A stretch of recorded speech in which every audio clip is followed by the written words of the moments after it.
Wake up. Come on. Wake up.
Good morning. Thank you for watching, for joining the Black Press of America show. I'm holding it down a little solo for a moment. Neil is off this morning, but the conversation continues. Of course, you all know by now that yesterday, the Supreme Court handed down a decision that's already sending shockwaves through all the legal circles, and Black folks are upset. So today, we're not going to have any panels. We're not going back and forth. We're just going to let our folk talk.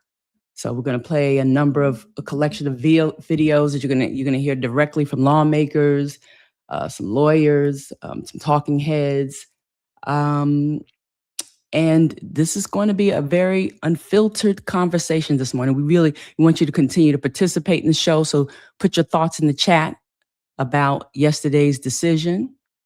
I don't have anything. I could barely sleep myself last night. I don't have anything to say, but the only thing I have to say is I'll say, Clarence Thomas, your mama. That's all I have to say. Enjoy the show. Let us hear your thoughts about yesterday's decision. I'm trying to keep myself calm here, Nicole. Why? Because I'm really upset. That's okay. You get tired of people playing fast and loose with your dead. Mm-hmm. And it was triggered by Obama. You know how many dead people are in the bottom of rivers in Mississippi because they tried to vote? Mm-hmm. How many dead folk, right? Folk who have wounds because of this. And here we are in this moment in the country's history, and we have to deal with this again. You see what I mean? So you think about the glorious revolution, our glorious revolution that produced the Constitution, the courts restrained it, limited. Dred Scott doesn't extend to us. You think about the Civil War, left 600,000 plus dead. Get the Reconstruction Amendments. We finally look like we're going to try to become a democracy. What do we get? The courts. Slaughterhouse cases. Reduces it. Rolls it back. And now here we are. We've only been a democracy since 1965. Barely then. 15 years later, Reagan is elected, Mobile decision happens, right? Roberts begins his career right there. And so here we are. It's exhausting. And so, yes, we have to get together. Yes, we have to mobilize. Yes, we have to organize. But these people play fast and loose with our dead. They play fast and loose with our sacrifices. They think they own freedom.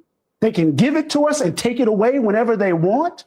And they think we're just supposed to sit here and take this, right? So first of all, I'm just going to express my rage at this decision. And then the second thing we need to do, of course, is to get about the hard work of trying to salvage this democracy as we've done since the moment we've been on these shores. Where does the first part of it end and the second part begin? The first part of it ends when we admit, honestly, that racism still occupies the throne of this country. There's nothing about our current days that should lead us to believe that we are in a post-racial world. There's nothing about our days. And then once we admit that, admit of our sins, then perhaps we open up a future for us to be otherwise. But the noble lie isn't noble at all. Racism still occupies the throne of this country. And that's clear to me. I'm trying to keep myself calm here, Nicole. Why? And we're doing that with the Supreme Court putting weights on our ankles. Okay, that's where we are. The Supreme Court's decision today is one of the most disingenuous legal opinions I've read in my entire life. Janae, can you just lay out for the folks at home the current ground that we are all now standing on, given what the court ruled this morning? Yes, we're standing on quicksand. We, as a democracy, are sinking. And we're doing that with the Supreme Court putting weights on our ankles. Okay, that's where we are. The Supreme Court's decision today is one of the most disingenuous. This district. So understand this clearly. This ruling comes from me directly. In Louisiana versus Calais, a 6-3 Supreme Court didn't just strike down a congressional district. It erased political power from the community and called it constitutional. They didn't fix discrimination. They protected it. This wasn't legal restraint. This was a choice to weaken representation, a choice to dilute votes, a choice to tell certain communities that fairness has an expiration date. Let's stop pretending this court is neutral. It's insulated from accountability, yet comfortable deciding who counts, whose voices matter, and which forms of discrimination deserve to survive. At a moment when democracy is already under pressure, the court didn't act as a safeguard. It became an accelerant. This isn't about lines on the map. It's about control. It's about whether courts will allow racial discrimination to persist without remedy and quietly lock whole communities out of power. History will replay this moment, and it's going to show that when democracy asks for protection, the court chose to dilute it. I live in it. Republicans are basically afraid. They don't think that they can go to the voters with the policies that they have put in place, with the candidates that they have. They know that the big, beautiful bill is wildly unpopular. They know that this war is wildly unpopular. Measles are up. The price of gas is up.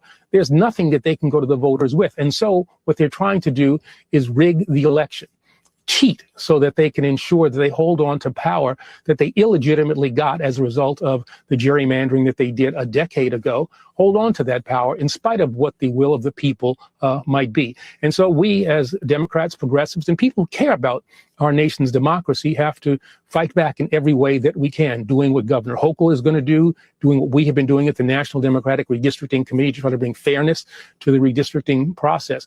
I mean, you know, what they're trying to do is entrench power. And you do that by making it more difficult to vote, by drawing unfair lines. And that is the way in which they think that they will hold on to the power that they have. Republicans are.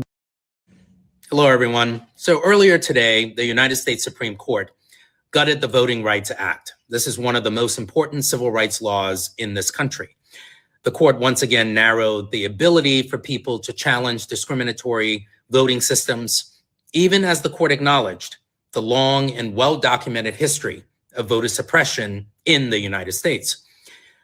This decision follows what I believe is a very troubling pattern, recognizing that discrimination exists, but limiting the available tools to address it. Section 2 of the Voting Rights Act was designed to ensure that voting practices that result in discrimination, not just those that are explicitly discriminatory, could be challenged. Now, this ruling weakens that protection. The immediate impact is clear. It will be harder to challenge racially discriminatory maps, voting rules, and election systems. States that have already been testing the limits of voter suppression now have greater leeway to implement policies that dilute Black and Brown voting power. And when communities lose political power, they lose influence over decisions about jobs, healthcare, housing, and education. Voting rights are not separate from economic opportunity. They are foundational to opportunity. And when access to the ballot is restricted, access to opportunity follows. So what can you do moving forward? First, we must be very clear about what is at stake. This is not just about election law. It's about who has the power in this country and who does not. Second, federal action remains critical. Congress has the authority to strengthen voting rights protections and must act to restore what has been lost. Third, state and local leaders must step up where federal protections are weakened. And they can do a number of things, from expanding access to early voting, to protecting fair redistricting processes, to investing in voter education and access. Fourth, the private sector and civil society have a role to play. Protecting democracy is not just a government responsibility, it requires collective action. And finally, we must continue to challenge these decisions in the courts and through public policy and through public pressure. These decisions are designed to create barriers, but they also underscore the importance of courage and civic engagement at every level. Decision by this illegitimate Supreme Court majority strikes a blow against the Voting Rights Act and is designed to undermine the ability of communities of color all across this country to elect their candidate of choice. But we're not here to step back, we're here to fight back. Yes. Now, when this decision came out earlier today, it's an unacceptable decision, but not an unexpected decision, because this isn't even really the Roberts Court. It's the Trump Court. Yes. And what we would expect from the Trump Court is an effort to continue their scheme to suppress the vote and rig the midterm elections and beyond. Because these extremists have failed America in every possible way. They failed on the economy, they failed on healthcare, they're failing as it relates to this reckless and costly war of choice. The extremists have completely and totally failed America. That's right. So they've concluded, aided and abetted by the Trump court, that they have to cheat to win. Today's decision of Selma, Alabama, and I grew up in the shadow of the civil rights movement. The foot soldiers who marched across that bridge were my neighbors, my church members, my parishioners, and my babysitters. I am here to tell you that the progress secured by those foot soldiers is being erased before our very eyes. And we say no. No. We say hell no. Hell no. Not on our watch. Here in Congress, we're fighting back. This week, we launched a series of nationwide convenings led by the Southern Poverty Law Center and the House administration to hear from voters across this nation about the attacks on voting rights and the modern day barriers to the ballot box. Their testimony will help us and inform us in our legislative duties to revise and pass the John Robert Lewis Voting Rights Advancement Act, with the goal of fully restoring the protections of the Voting Rights Act. I am a daughter of Selma, Alabama, and I grew up in the shadow of the civil rights movement. The foot soldiers who marched across that bridge. Standing outside of the Supreme Court, where the folks in that building, the conservative Trump majority, just delivered a massive blow to the Voting Rights Act. They are literally trying to squeeze the voices of the people out of their democracy. The context for this happening is the Trump economy. These are the folks who have taken your money through these Trump tariffs. These are the folks who have taken your doctors, taken your health care, and now they're trying to take your voice so you won't be able to hold them accountable. And so in the wake of this massive assault on our democracy, the answer to that is more democracy. The answer to responding to folks who would take your voice is to raise your voices now more than ever. You've got to send a clear message come November that this democracy does not belong to politicians who are trying to pick their voters. It belongs to the people. Should New York respond in kind by doing its own redistricting once if the amendment passes? I have long felt that we all have to play by the same set of rules. And the Republican caucus has made it very clear that they want and are setting rules of partisan gerrymandering. The Democratic caucus has tried to pass nonpartisan gerrymandering for 10 years. Republicans have rejected it. And so we have to all abide by the same rules. And so if Republicans are going to redraw North Carolina, if they're going to redraw Texas, if they're going to redraw and gerrymander every one of their states, then unfortunately, we have to provide balance to that until we get to the day where we can all finally agree to put this behind us and pass nonpartisan gerrymandering federally. Typically, in the past, have carried a scarf with me that I carried on the day I was sworn into the House, and I carried on the day that I was sworn into the Senate. It allowed our great-great-great-grandfather to have the right to vote who had been enslaved in Georgia. And for some reason, I brought it today. He could not read or write. He had to sign an X at the bottom. This is the Returns of Qualified Voters in Reconstruction Oath from 1867.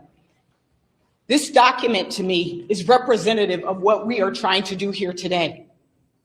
We are trying to live up to the ideals that were mentioned 250 years ago. That's what this represents to me. And so today, standing here with my colleagues, our goal is to make sure America knows that we will march, mobilize, organize, sue, go on the floor, stay up at 2 in the morning, 3 in the morning to stop things like the SAVE Act, because this is a coordinated effort and we are coordinated as well. I was 4 years old when the Voting Rights Act was signed into law. I did not think that I would have to be here defending it, but we will. We must. Years ago, Trump asked, what did we have to lose supporting him? Man, the list is very long at this point. And the latest loss is Section 2 of the Voting Rights Act, which guts the Voting Rights Act completely. This ruling basically allows white supremacy to create voting maps that weakens Black America's voting power severely. And already some southern states are drawing or redrawing their voting maps. And anytime a SCOTUS opinion causes the GOP to immediately start celebrating, even before the opinion hits, you should know it's really bad for Black America. But of course, the pro-Black imposters who are complicit in this opinion will try to explain it away. How are they complicit, you might ask? Simply, they helped Trump get reelected in 2024 and elected in 2016 by telling Blacks to vote the couch or vote Trump. They pumped so much disinformation into the Black community, they had many Blacks helping promote white supremacy. But you cannot blame the pro-Black imposters for all of it. Black conservatives and even some Black Christians played a part. But I tell you who's most responsible. The Black people who listen to those voices for their political and legal commentary, they are more responsible. Why? Because they value entertainment and misleading rhetoric over expertise, data, evidence, and common sense, quite frankly. Hence, the result is that the 2016 election helped Trump win and put 3 justices on SCOTUS, and those 3 supplied Clarence Thomas the additional 3 votes he needed to gut Section 2. And my question is, what tangibles have we really gotten from telling Black folks to do things that help white supremacists win presidential elections as well as congressional elections? It's gotten us nothing but a lot of setbacks.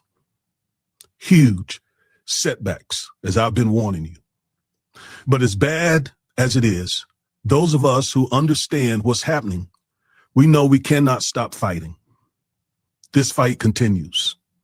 Tonight, I'm going live to explain what's happening, and I'll share with you what we must do next. Join me at 7:30 p.m. tonight. Acknowledge your concern. Here's what where the disconnect comes in. I want to be clear about this. This is not a black and white issue. This isn't a political issue. It's not a Democratic or Republican Party issue. It's not about that. It's a morality issue. We're here. We've been here for 4 or 5 years. Commencement, we should have someone who's going to celebrate us. How can someone who goes against everything that we stand for and believe in, morality-wise, how can that person uplift me on my day of stepping into the real world? How can I don't feel supported. It's nothing that she can say that will make me feel encouraged to step out into this society. A society where the America and the country that I believe in, she don't have that same agenda. And I want to say something, being conservative is not the issue. That's all right. We all have our own political views. But she's explicitly said, I'm a Trump conservative. Okay, if you believe in Trump, you support pedophilia, you support bigotry, you support racism. What else? Pro police, the same police that's killing our people, the same, and also she also supports ICE. She also would like to have, because I would say a concentration camp, that's what it is. That's not what they calling it. But y'all want to bring one of those kids to our state, to South Carolina. That's what y'all believe in. We don't believe in that. South Carolina State has a history of being activists and being proactive and standing up and believing in what's right. We have Hamilton, and Middleton. People that attended our school that have been activists and who have died for what they believe in. South Carolina State is an active representation of that. We acknowledge that every year. So how can someone who doesn't even respect that come and encourage us and uplift us at a graduation? Things that we have worked hard for. She don't. And let me say another thing. This lady is running for government. It just seems a little bit quick. Let me make sure I'm saying it right. Quick pro.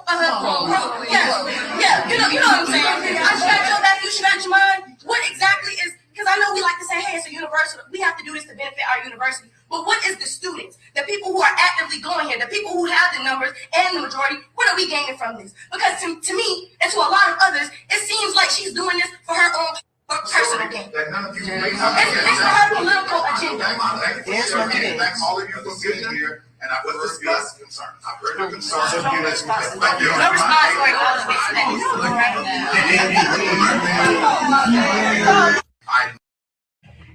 Hey y'all, this is State Senator Dion Tedder, Charleston and Dorchester counties representing.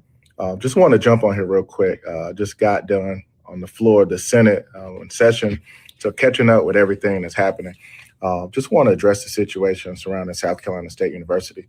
So for those that don't know, their school apparently, or somebody invited a gubernatorial candidate, Pamela Evitt, to be the commencement speaker this year. The students overwhelmingly objected to that. They're right to do so. First of all, graduation is about the students, their families, and the sacrifices that they've made to get to this day. It's a special day. It is one of the most, if not the most important day of a student's life. It's a huge milestone. And so they took to protest today on campus peacefully, essentially voicing their concerns to the administration that they didn't feel this speaker aligned with the values of the university, has been vocal against diversity, against equity, against inclusion, against things that the university stands for. And specifically, it was pointed out some of the things along with her alignment with Charlie Kirk's situation and wanting to implement a Turning Point Academy or USA in every public school. We know what that is about. The rhetoric that's spewed in those groups. But even beyond that, the First Amendment, which also that organization pushes and values, and this potential speaker is supposed to value, the students have a right to voice their opinions. And I stand with them wholeheartedly in their right to do so. That is what democracy is about. The students don't like a decision, so they voiced it to the administration. My problem is Ms. Evitt then took to social media to attack those students, calling them a woke mob and leftist radicals. These are students, these are scholars, these are people's children who pay tuition to go to school in this state. Nothing less than that. And they have the right to voice their opinions. And so I'm troubled by that, which makes it clear in my mind that they were on the right path. Because if you can't accept someone's opinion, that you don't agree with and you start to attack them, and then double down and say that you will absolutely end DEI on all campuses, that's just a direct attack against the students and their families. So I'm troubled by that and concerned, and I stand with the students in their decision to voice their concerns, and just wanted to put that out there, catching up on everything. But as a graduate of South Carolina State University, that's a special day, and it's sad that we are here with people who want to run our government attacking students, attacking scholars for simply exercising their First Amendment right, which they're supposedly all for freedom. We can't pull back what's out on social media. We can't pull back what people think. But I certainly don't want people to think that the students here at South Carolina State University, future educators, doctors, lawyers, attorneys, scientists, business owners, are thugs, or think that they're a mob. And I welcome anyone on this campus, in this state, in this nation, to come onto this campus and have a constructive dialogue, exchange ideas and viewpoints with our students, with you, because I know I've watched many of you for 4 years now, and I know that you can hold your own against the best of them. And with that being said, I know the temperature in the country now, and because of what's out there now, I don't want anyone showing up on this campus thinking that something is different and not knowing what those thoughts may lead to. And I certainly would never intentionally place our students, our faculty, or our staff, or our visitors in harm's way. Constitution. This is a violation of the Constitution. I will not allow you to destroy our democracy. This is a violation of the Constitution. It is. It's a violation of the Constitution. I'm out of order. The law are doing illegal things to the state of Florida. It is out of order. It is out of order. It is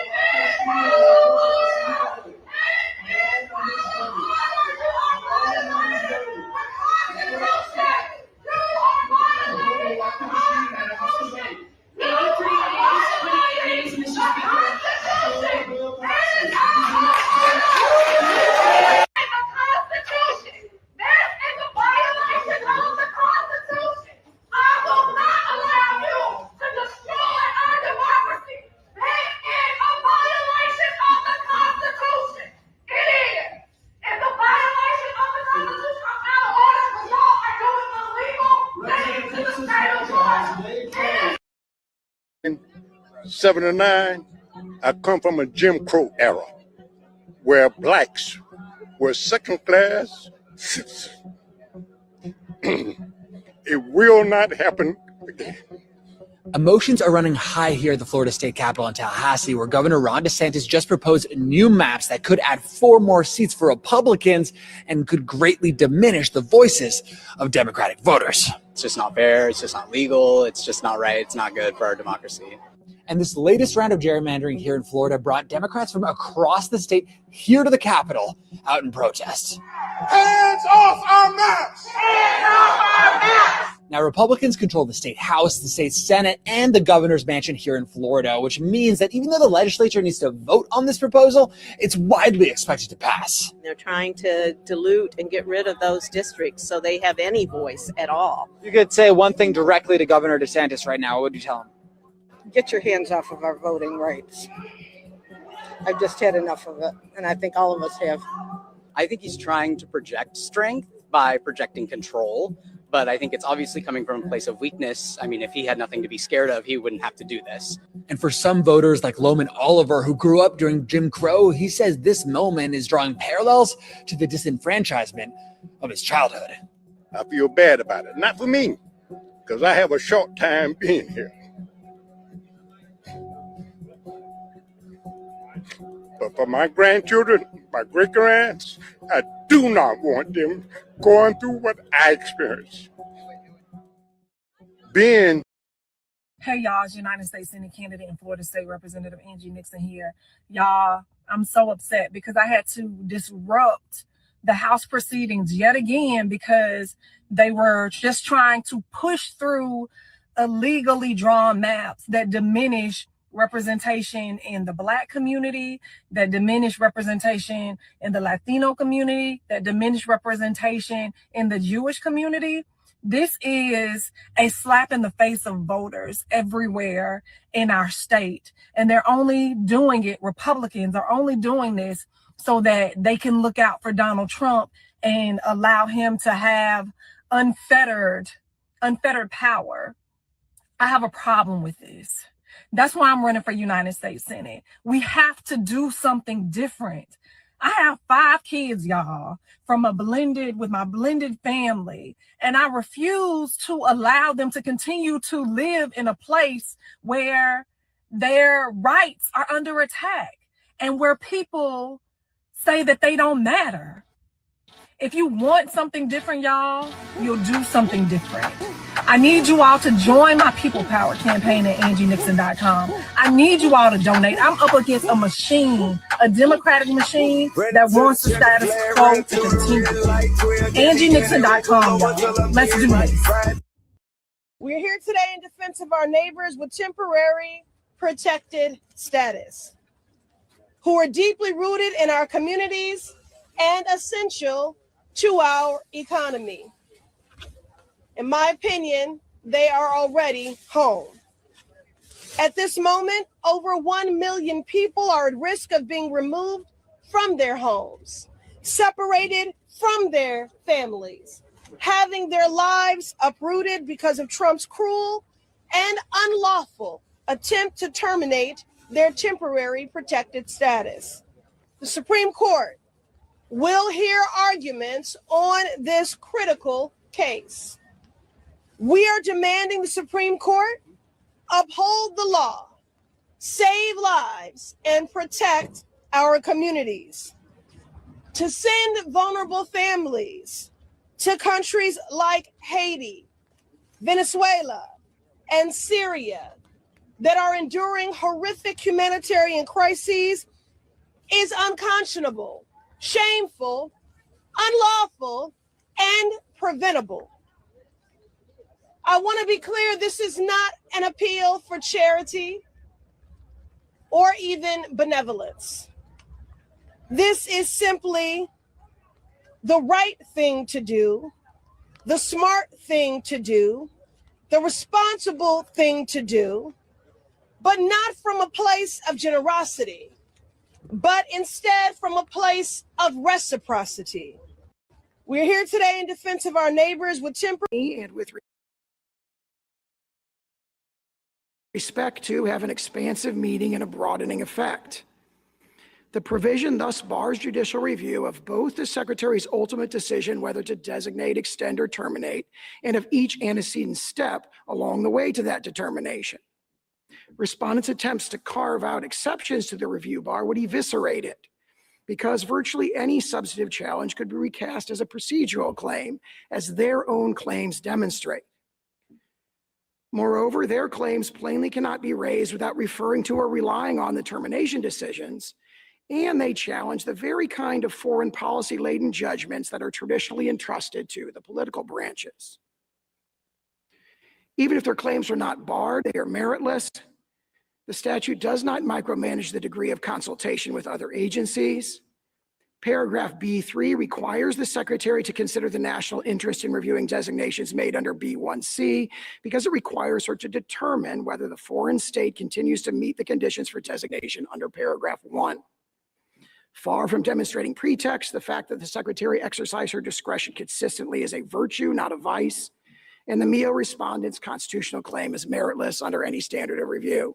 I welcome the court's questions. What was the practice before the statute was adopted? That was the EVD practice that's discussed in the Smith decision, the NBank Smith decision from the DC Circuit, and that was, I think, properly characterized by Judge Silverman, in his opinion, as essentially a forbearance policy that fell within the heartland of Heckler against Cheney.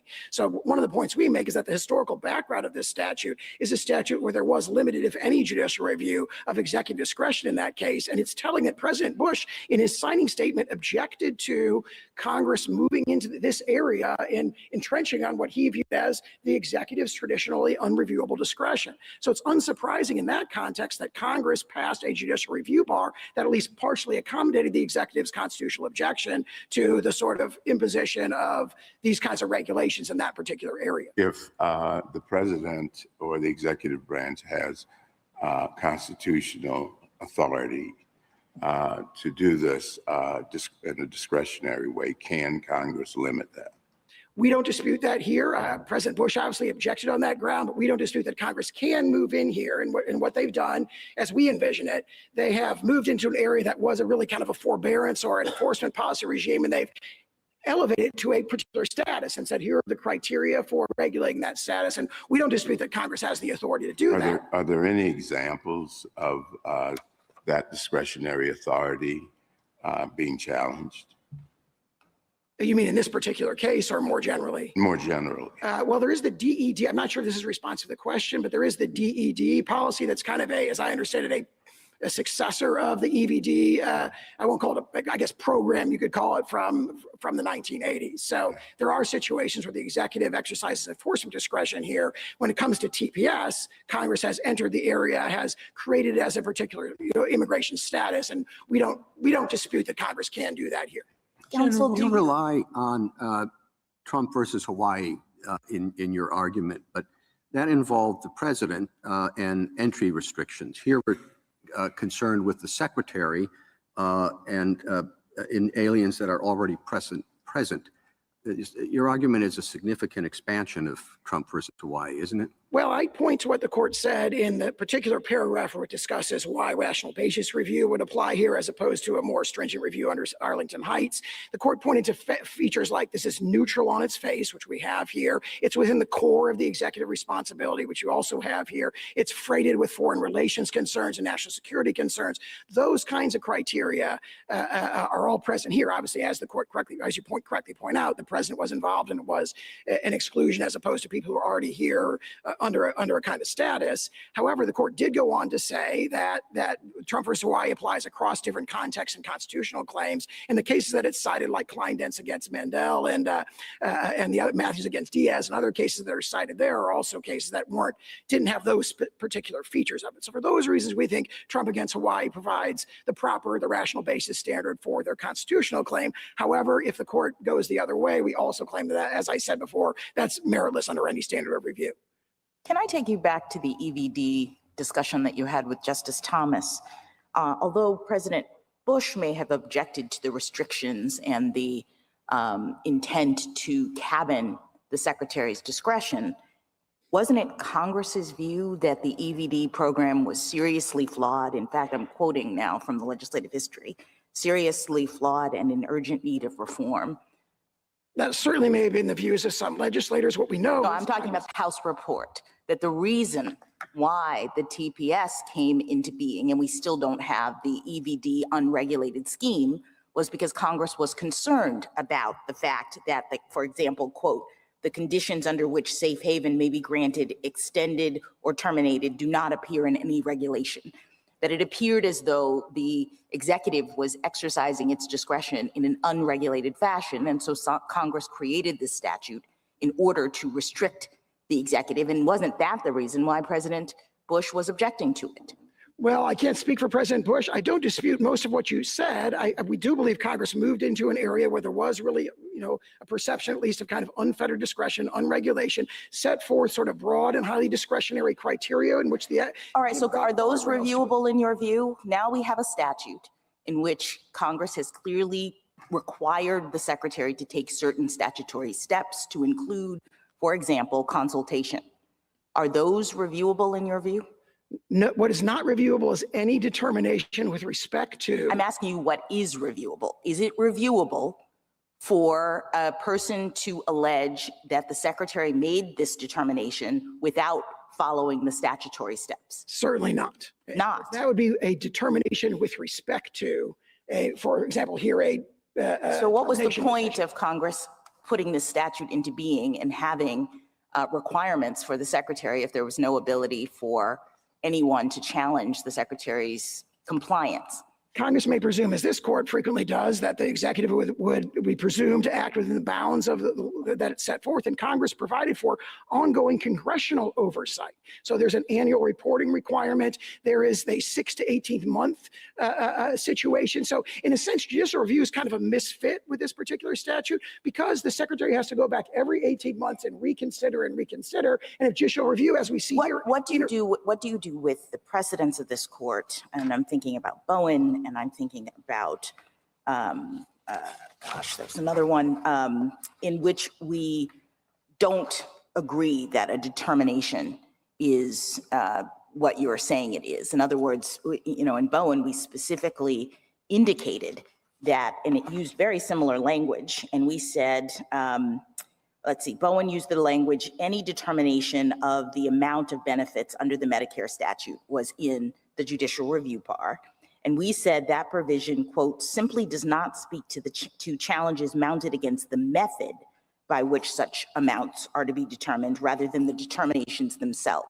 We drew a clear distinction that included the word and concept of determination. So how do you distinguish that from this? As to Bowen, the statute in Bowen actually had an affirmative grant of the power to judicial review. So as to the Part A Medicare benefits that were issued there, the statute said we are affirmatively granting judicial review of those to an extent.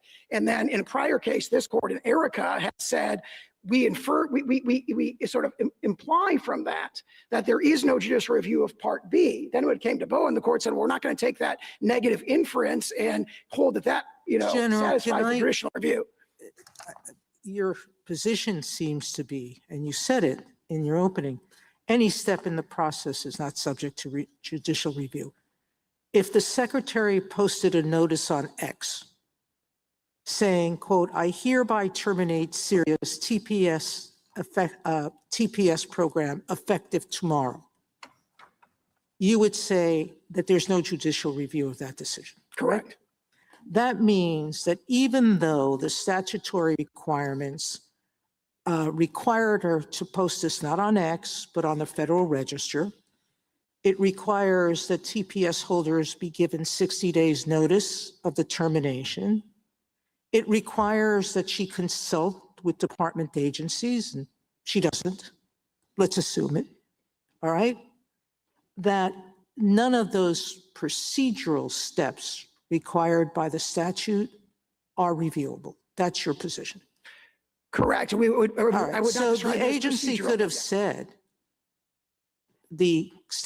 Congress could have said, any termination of TPS status is unreviewable, but it didn't. It did a different formulation. It did determination of termination.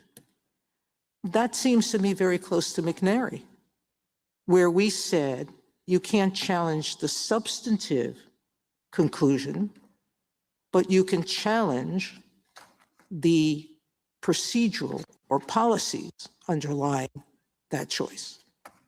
I don't see how you differentiate McNary. I would point to three things to distinguish McNary. And keep in mind, our position is that there is no McNary exception here at all.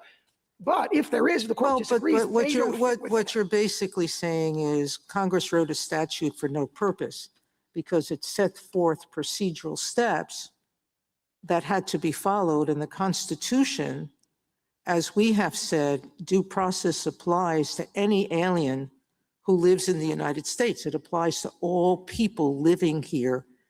I know you have said unlawfully, but at least these people, until the termination, are here lawfully and with permission. They're entitled to due process. And now Congress has given them a process. It may not be a court process, but that's okay. It's a process. And you're saying that the president, it's unreviewable whether the president has followed that process. The secretary, and what Congress said. well, is I Also, mean, you said a moment ago that there were 3 points in response to the my colleague's question. Could you just briefly mention those? Sure. Yeah. I mean, 2 buckets, and the first has 3 points. So the first bucket is we say there is no McNary exception that's implied by this statute. And McNary differs in text. There's textual differences in the statute. There's the subject matter, the sort of decision that is exempted from judicial review, as I said at the beginning, is the sort of thing that is traditionally, entrusted to the political branches. And then there's the historical background that I discussed with Justice Thomas in the beginning. So if you look at the textual differences, a determination where both McNary and Reno said that determination is used in specialized sense in that particular statute is different than any determination with respect to. Thank you. I got it. so I'm not quite sure. Not so long ago, you came in and said that every executive officer has to be answerable to the president. So the president's statements have to be attributable to its executive officers, to the secretary. I don't see how you can take both positions. Either an executive follows the president's orders or it doesn't. I would point to what the court said, or at least the Chief Justice's opinion. Regents discussed this and said the president's at a certain remove from this decision. The statute places vests this decision in the secretary, and the secretary. But if the secretary here, Noam, said she was following the president's policy. That's what she announced when she was reviewing these items.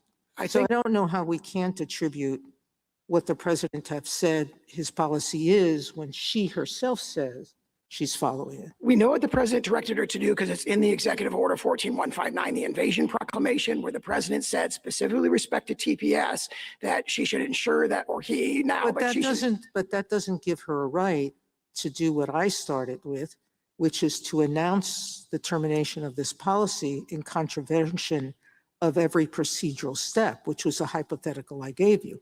You're saying that's not reviewable. But baked into the very concept of a judicial review bar is the possibility that the decision that's not subject to judicial review might be totally baseless, arbitrary, wrongly decided, or really crazy. Well, that's true, General, but I guess the question is in what? I mean, this judicial review bar is a broad one, means something. If there's a completely arbitrary understanding of what the country conditions are, there's nothing a court can do about that, right? So, basically Congress has said, this can be the weirdest, strangest, most arbitrary conclusion as to country conditions, and the courts still can't do anything. So point taken there. But that's a different thing than to say that all the things that the statute says that the secretary is supposed to do in order to determine country conditions are themselves unreviewable. I'm sorry, I'm losing my voice. Because what the statute says is, look, she shall review country conditions after consultation. And if she decides, I don't feel like consulting, and more to the point, I don't even feel like reviewing country conditions, I want to do some completely different kind of analysis to determine whether to make this designation. Is it really feasible that Congress meant for those decisions to be unreviewable? I think I'm really sorry. Go ahead. And it's the likelihood of my asking a follow-up is very, very diminished.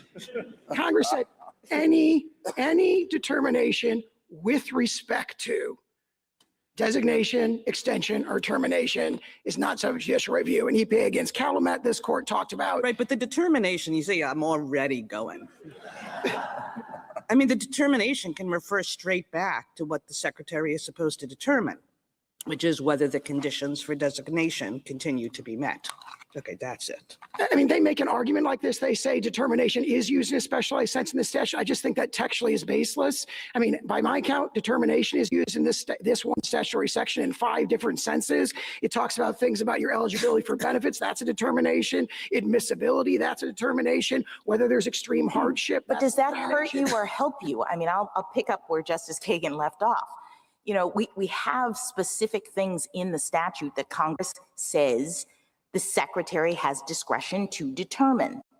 And then Congress also has parts of the statute that directs the secretary specifically with respect to the steps that she is to take in order to make those determinations.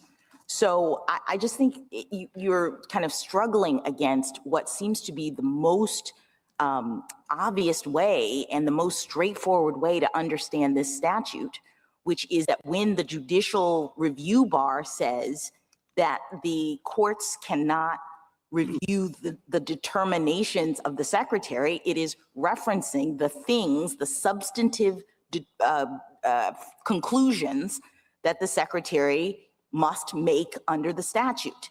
And some of them are, you know, not the ultimate. Some of them are findings. For example, the secretary has to make certain findings, says the statute, and I could see how those could be determinations. So it's not that we're just looking for the word determination in the statute, but we're understanding that Congress has directed this secretary in this statute, in contrast with the prior regime, to make certain findings, make certain determinations, and here is how you go about doing it.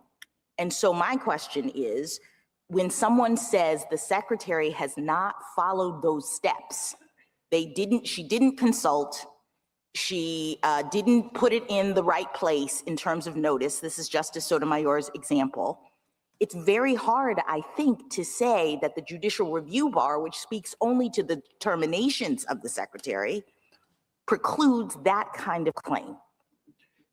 2 points. Determination is a broad term, as the court held in EPA against Calumet, that encompasses any decision, opinion, or conclusion.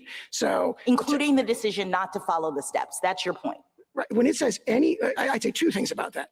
When it says any determination with respect to here a termination decision, it means any decision not to follow the steps that we've put in this statute. So if there's a determination that, oh, I don't think there are any appropriate agencies to consult with here, and therefore I'm not to consult, that's a determination within the plain meaning of that term. But more fundamentally, it bars judicial review. Certainly, everyone concedes it bars judicial review of that final determination. And look at it in the context of this case, where both sets of plaintiffs have filed complaints. Yes, we concede that, but they're saying that's not all the kinds of claims we'd like to make. And we're just now focusing on the kinds of claims that aren't the final determination.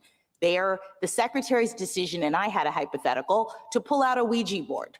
The secretary says, you know how I'm going to figure this out? I'm going to, another example, put Syria in a hat and, Haiti in a hat on a slip of paper and all the countries, and I'll pull out the ones that get TPS. And that's not following the statutory steps. She's made a determination to do that.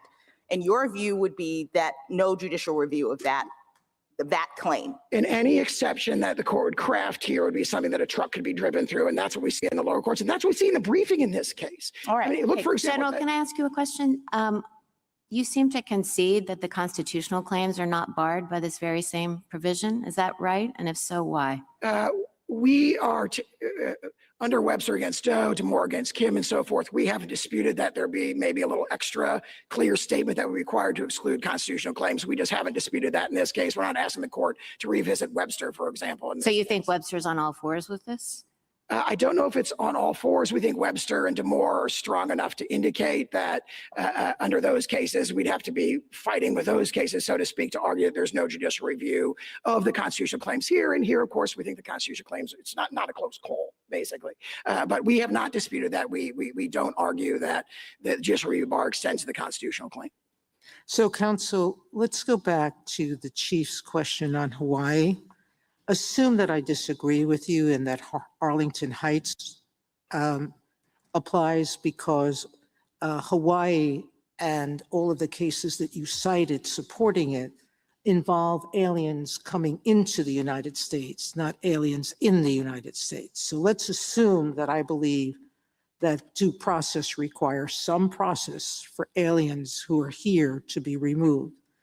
Then we can argue about what that process is and how binding it is or not.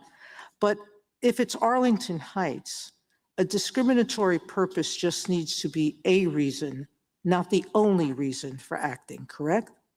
A motivating factor, I think is what it's motivating factor. Now, this court has explained an additional purpose to discriminate against poor whites would not render nugatory the purpose to discriminate against all blacks. Now, we have a president saying at one point that Haiti is a, quote, filthy, dirty, and disgusting S-hole country. I'm quoting him. And where he complained that the United States takes people from such countries instead of people from Norway, Sweden, or Denmark, where he declared illegal immigrants, which he associated with TPS, as poisoning the blood of America. I don't see how that one statement is not a prime example of the Arlington example at work and showing that a discriminatory purpose may have played a part in this decision. all the statements that they cite as to the secretary and as to the president, obviously there's an issue there about which one you're going to weigh more heavily. None of them, not a single one of them, mentions race or relates to race in any way. It certainly does when you're saying we're taking people from these countries, TPS program, which are all non-whites, but instead we should be taking people from Norway, Sweden, or Denmark. It seems to me that that's as close to the Arlington example as you can get.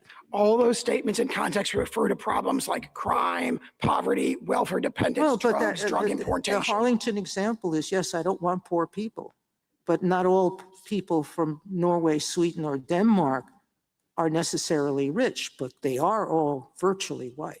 The Chief Justice's opinion in Regents, for example, refers to actually some of the very same statements that they allege here, statements that are now 9-10 years old. Regents applied a very different standard of review because of the nature of the applicant.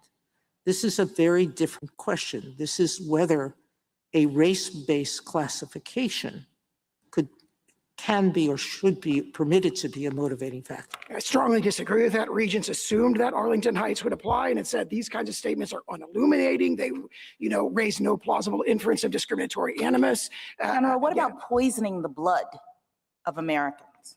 If you could look at those statements in context, again, they're clearly talking about problems like what about bad crime. bad genes, quote unquote? Again, also poverty, not racially. Yeah, they presented them wrenched from context. You can look at each one of those statements. They're talking about problems of crime, poverty, welfare dependency. Again, problems that have been emphasized again and again by not just President Trump, not just the secretary, but many others who favor a tough immigration policy. And if the position of the district courts here, the position of the United States is that we have to have an actual racial epithet, that we aren't allowed to look at all the context to include the president's insistence that immigrants from certain countries, largely, if not almost exclusively, countries with African immigrants, Black African immigrants, are not allowed, and calling these sorts of names and the types of things he said about Haiti.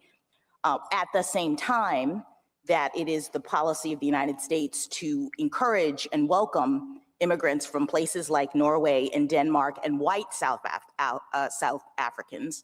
Your view is that it's not appropriate for the court to take into account that kind of evidence or the context in which all of this is happening. it's our view that those statements that they allege, which include statements that were before the court in both Trump against Hawaii and Regents, keep in mind this is the third time this kind of claim has come before this court. It rejected in Trump against Hawaii, rejected it right, again but in the Regents. Immigration policy, the idea, the white South African immigration policy is recent. So that wasn't in Trump against Hawaii. That wasn't the statements about Haiti and eating pets and the names that were called with respect to these immigrants, even though they are lawfully in the United States, those are pretty recent.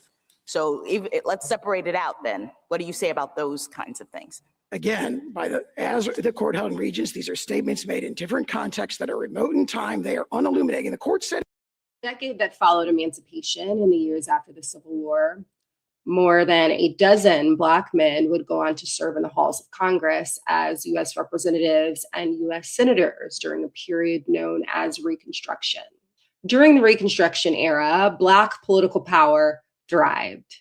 And so did our communities. We opened schools, we started businesses, we bought land, we provided for our communities. This period was brief, with Reconstruction lasting only 10 years. And by 1901, thanks to new Black codes and Jim Crow laws, not a single Black American remained in the halls of Congress. It wasn't until the 1970s, after the passage of the Voting Rights Act, that another Black American from the Deep South would be elected to Congress. Today, the Supreme Court sharply narrowed the protections of the Voting Rights Act. In the decades since its passage, what's known as Section 2 of the Voting Rights Act has allowed for Americans to challenge unfair and rigged maps that have discriminatory impacts. Today's ruling means impact is no longer enough. If the Black voters who make up nearly 40% of the state of Mississippi are no longer able to elect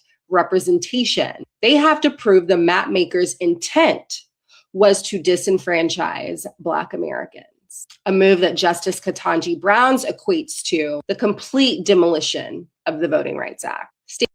Staying home isn't an option. Come out, show up, show out. Join the fight. Join the fight. And when we fight, we will win. This International Workers' Day, let's flex our power. People power, people politics.